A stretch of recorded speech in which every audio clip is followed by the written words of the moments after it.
As I wrote in my column in today's News Limited papers, make sure you have a read, enemies of the West are capitalising on weakness at the top. 3 US troops were killed by Iranian drones this week, many more injured. How President Joe Biden responds matters almost more than it ever has. Joining me now, a key architect of America's national security strategy, Elbridge Colby. Bridge, so great to see you. Thank you so much for coming on. A real escalation over the past week with those 3 American troops killed. Really, really sad stuff. 25 injured. How does Biden need to respond? Well, look, Erin, great to be with you. A sad occasion. I would say that, frankly, we need a combination. I think we need a combination of a forceful response, not only military, but also in the economic and political arenas where we can put sanctions back on.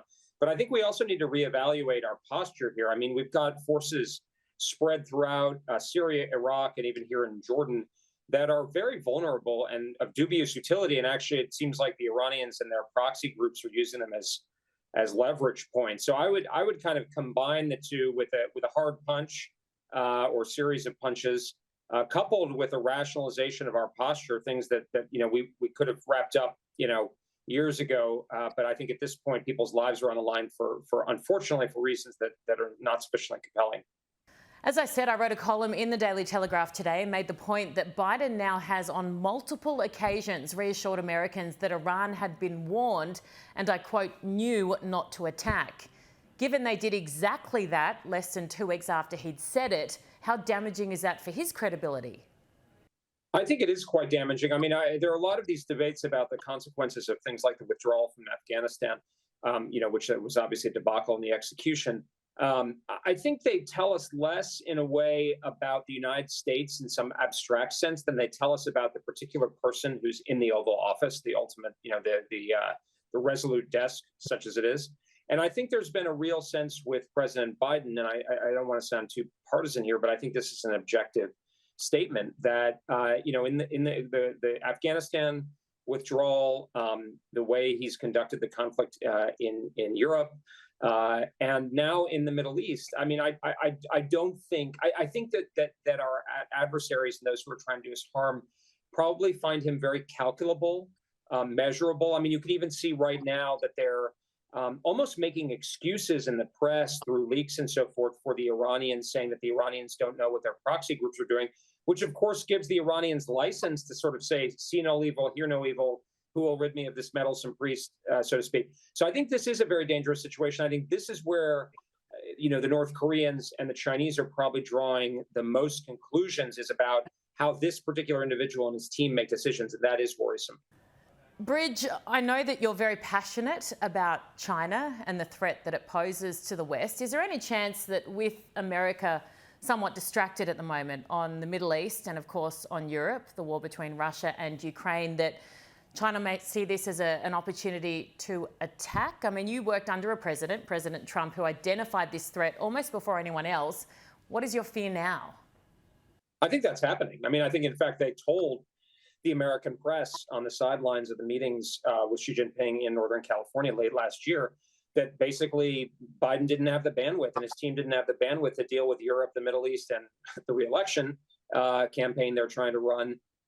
And so they're trying to park the China issue. I mean, part of the problem here, and this is not an easy problem, Erin. I mean, this is a difficult problem because we are facing a world in which we're not as powerful as we once were. And that's not a hair shirt kind of self-flagellating point. That's just a reality. We got to make hard calls. There's no easy way. I think the big conclusion from what's happening in the Middle East is we can't assume that we're going to park or solve problems before we focus on China.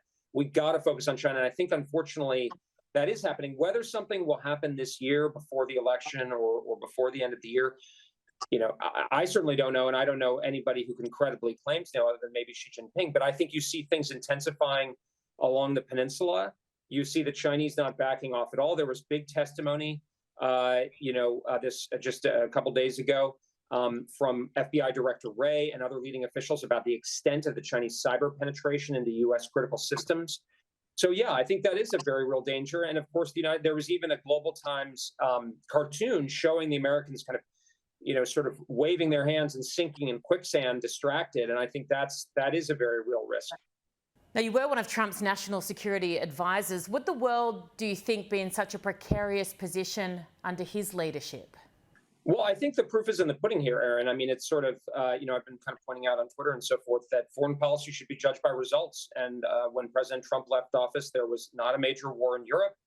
The Middle East was on the way to being, as Jake Sullivan himself said a few months ago, the most stable it had been in decades.